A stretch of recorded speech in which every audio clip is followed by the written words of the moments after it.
But you yourself have published papers on helmet wearing, for Mm. instance, and the effect that has both on the driver's behaviour, your overtaking distance and what have you. Could you just briefly sort of go through that? Yeah, I mean, that's been a long, murky bit of work that, as a piece of research that I thought would just be an interesting little experiment, it's led to an awful lot of controversy. So did some work quite a few years ago now, 20 odd years ago, where I went out on the road, cycled around in different outfits with and without a helmet, and found that on average, people were leaving more space when they overtook if I wasn't wearing a helmet. So on average, drivers were getting about 8.5 centimeters closer if I had a helmet on. And interestingly, a lot of people really didn't like that finding and have It's tried almost quite like you're hard. advocating getting rid of helmets. Yeah, and again, I think that there's really important distinctions between that and say seatbelt wearing and things like that. But yeah, a lot of people didn't like it because partly I suspect a lot of people struggle. It's almost like a bit of a mental set issue or a mental model thing of, well, helmets make you safe. How can you say helmets might not be a panacea? Because I've been told helmets make you safe. And there's almost like that over application of the mental model of safety. So yes, I memeasured that, and there's been a lot of replications and follow-up work and that sort of thing. And then my colleague Tim Gamble and I did a thing a few years later where we just put people in the lab and we kind of tricked them into wearing bicycle helmets because it just happened. We had this eye tracker sitting around in the lab that had come with two head mounting systems, one of which was a baseball cap and one of which was a bicycle helmet. We said, great, well, let's get people into the lab. We'll randomly use one or the other of the cap and the helmet and put the eye tracker on them and see what they do when you give them a risk-taking experiment. So we got them doing risk-taking and gambling experiments with one or the other of these things on, which we told them was just a mount for the eye tracker. And we found more risk-taking when people had the helmet on, which again was sort of unexpected, but caused quite a bit of controversy. But it really feels like, I strongly suspect that's something to do with schemas again, or mental models of helmets invoke feelings or thoughts or whatever of safety and protection. It does seem to have some effect. Now, again, there's huge asymmetries. There's a big asymmetry between what I do on a bicycle if I'm wearing a helmet or not, because I can control my own safety to some extent by being faster or more reckless and so on.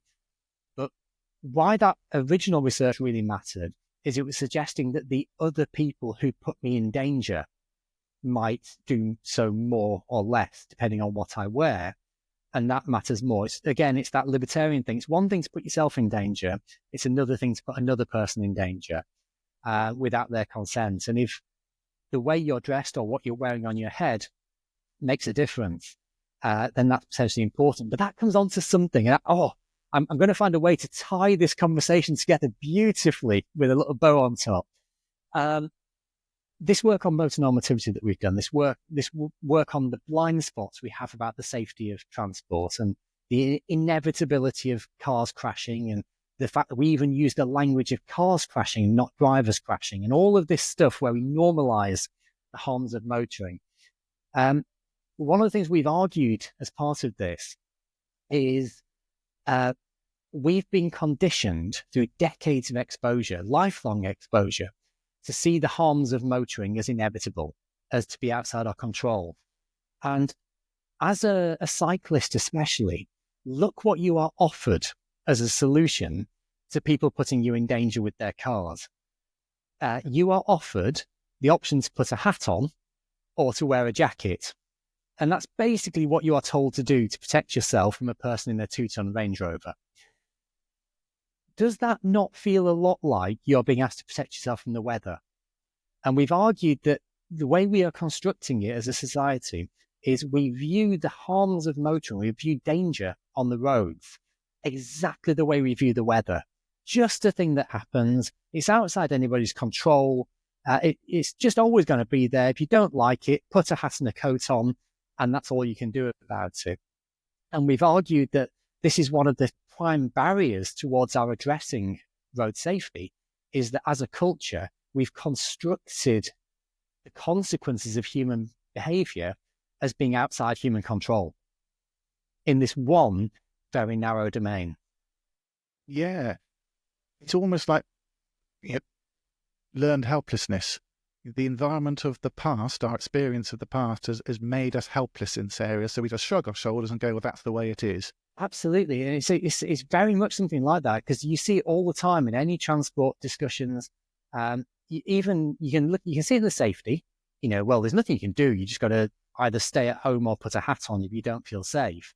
But we also see it in terms of demand management, that if you look at any transport planning, the assumption is that every journey is going to happen anyway. Every car trip is already happening anyway. So all we can do is funnel it down pipe and get it there as quickly as possible, as if they've never heard of induced demand or demand management or any of these things.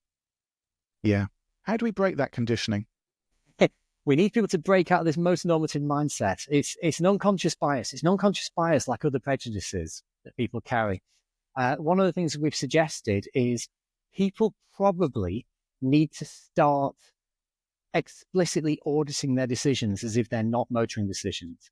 So deliberately trying to abstract your decisions. So, for example, rather than say, who should get priority at Pelican Crossing, who should, maybe you reframe that as, should healthy, clean travellers have priority over unhealthy, dangerous travellers?